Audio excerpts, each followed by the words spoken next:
if you ask me what the best operating system is, I'm just going to not answer you, most likely, because I would have to ask you a series of close to 300 questions to arrive at the answer of what the best operating system for you would be. Just like I'd have to do the same thing to find the best computer for you.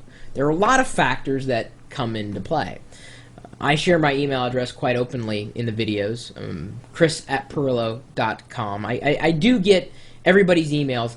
I'm not able to respond to all of them, so please don't be upset if I don't, because I do get busy and I do get overwhelmed. You can imagine, with as many people that I have following me, I get a lot of notifications, specifically through email. I got one here from Woomis, and he wrote, I'm just going to read part of it here. Yesterday I was consulting a client about OS choices and why I'm advocating Windows Vista with Service Pack 1 these days over XP. And my client asked me, well, what OS do you use? He says, in reality, I'm currently using OS 10, but his question got me thinking. If storage failure rate was 0%, as in non-existent, what OS would you trust to store your most important documents, photos, keepsakes, and otherwise? It's a pretty good question. What would you trust?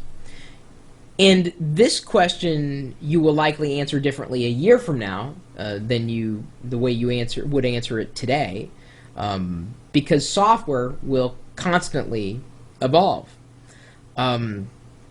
I've made certain choices with my primary operating system, and I use all operating systems, whether it be Windows XP, Windows Vista, Linux, OS 10. I have pretty much that variety somewhere in my house. And does that bother me? No. Variety is certainly the spice of life, especially when it comes to operating systems and software. That's me as a power user, as a technology consumer. But most people just want one thing, and they want the best thing. It gets a little tiring when I'm asked that question because I can't answer it. And most of the emails I get are from people asking me what the best is or what they should do, and I don't know. I don't have the answer, and I've explained this before in earlier videos. I just don't know. There's so many variables at play. What I encourage you to do is take a look and assess the total cost of ownership, also known as TCO, of your choice for a computer and a platform. Think about everything that's going to happen after you get that new system, after you adopt something new, or maybe it's just something that's the same but a different species, if that makes any sense. That is to say, if you stay in the realm of PC, or if you stay in the realm of Windows and just do side grades or upgrades or downgrades, I think you kind of know what I'm saying. And then look at the entire experience. So you can't, you can look at the computer as just this piece of hardware, but that's the wrong way to think about it, because it's not just a piece of hardware, it's a piece of software that is in the piece of hardware that is run with these various services outside of this particular area. So it's software, hardware, service. It's a variety of things that create this comprehensive experience. And if any part of that experience is broken, it's just kind of an incomplete experience. So you have to look for as much of 100% as you can get in terms of the things that you want from your computer. And if you don't care what's on it or what it's what it's running, etc., well, then you've got a lot more maneuverability, in which case you're probably going to go with the cheapest option. Cheapest isn't always the best, though. Again, you got to look at total cost of ownership. Sometimes when you buy a cheap PC, you end up with a hell of a lot more problems than someone who spends more, which isn't to say that the more you spend, the better computer you get. So there's really no answer. You've got to look at the entire experience. You've got to look at the community's experience with one particular product, one particular piece of hardware, software, operating system, service, and take that whole and apply your decision against that. You know, for me, I have found that Mac OS X in its time machine feature has been just a weight lifted off my shoulders. I don't have to worry about backup anymore. It's done. I don't have to worry about it. It's done. I said it twice because that's such an important piece of the comprehensive experience. Because even if you've got everything that's complete, if you weren't performing a backup and something happens, yeah, suddenly you're going to wish that you'd done the backup. And backup is one of those things that you always wish you had done after something bad happens.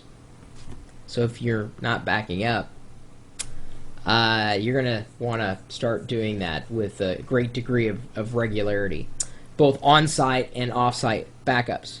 But that's something that the operating system allows me to do. Now, you may assert that there's software that can run on other operating systems. Absolutely. You're absolutely right. You can add those experiences to Windows. I'm sure you could add similar experiences to Linux. It's all just going to depend on you. But I'm always curious to see more than just what people's decisions are, but to see if they've evolved over time. I mean, if you see the landscape of operating systems, at least consumer-grade operating systems or operating systems marketed towards consumers, if you see today's marketplace in much the same way as you saw last year's marketplace, or maybe even a year before then, you're really missing the mark. Like, because a couple of years ago, you had XP and OS X, and now you've got a much more balanced ecosystem, if you will.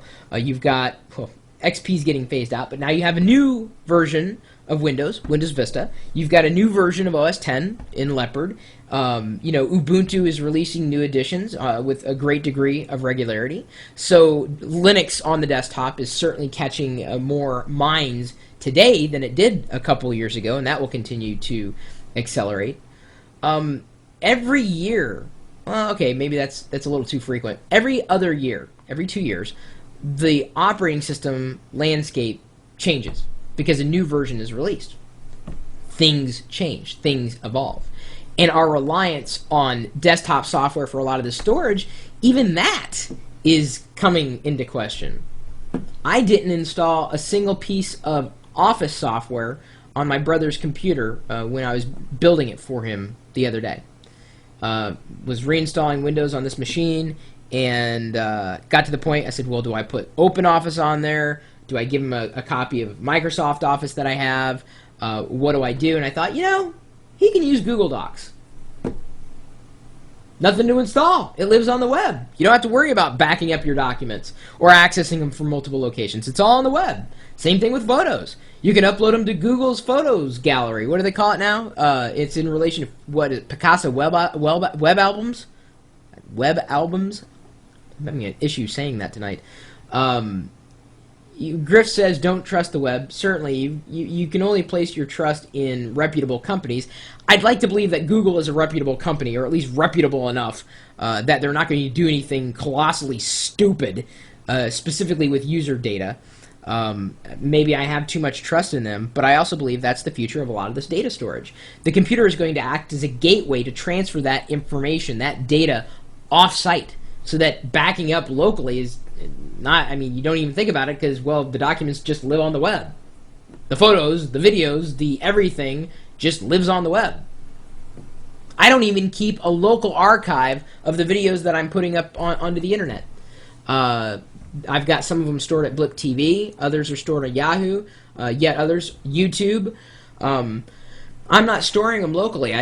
I'm not. I mean, they're important to me, but at the same time, I guess I'm placing a lot of trust in Google/YouTube and, well, specifically Blip TV. I don't think that they're going to disappear anytime soon. I really don't. They're just fantastic services, fantastic brands, good stuff, and, you know, quite honestly, I don't want to keep track of as many videos as I produce, specifically if I know that they're perfectly safe on the web. So again, the need and reliance for one operating system over another on the desktop, it's not as important as it used to be. And 2 years from now, it'll be even less important to really need the perfect operating system on your desktop. It's going to need to be a good one in a comprehensive experience. But if any part of that experience is got holes in it, then you really need to start thinking twice about that total cost of ownership. It may not be worth it for you to make that choice and stick with the choice that you went with. And of course, there are edge cases. If you're a gamer on the desktop, Windows is your only choice. If all you do is surf the web, period, end of story, Linux is a perfect choice. If you don't really fit into either one of those categories, well, then you could probably consider buying a Mac. It just depends. So I'm interested in hearing maybe not just your choice today, but specifically what you recommend to other people, and most importantly, if you have changed your mind in the past couple of years. I want to know.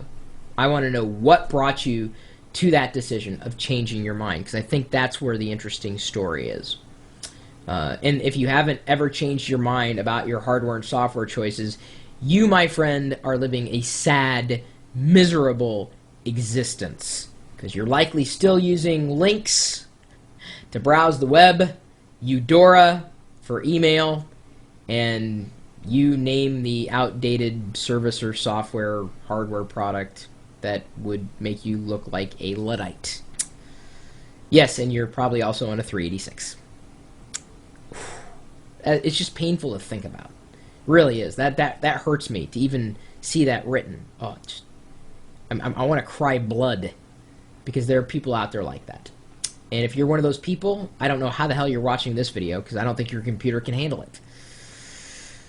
I'm not making fun of anybody. I'm just asking a general question. Hopefully we can get some good dialogue going here, not just some OS wars. I don't want to hear what the best is. I want to hear what your thoughts are and how they've evolved in a general sense. So my email address, again, is chris@pirillo.com. Feel free to email me anytime. You're also welcome to swing by the chat room.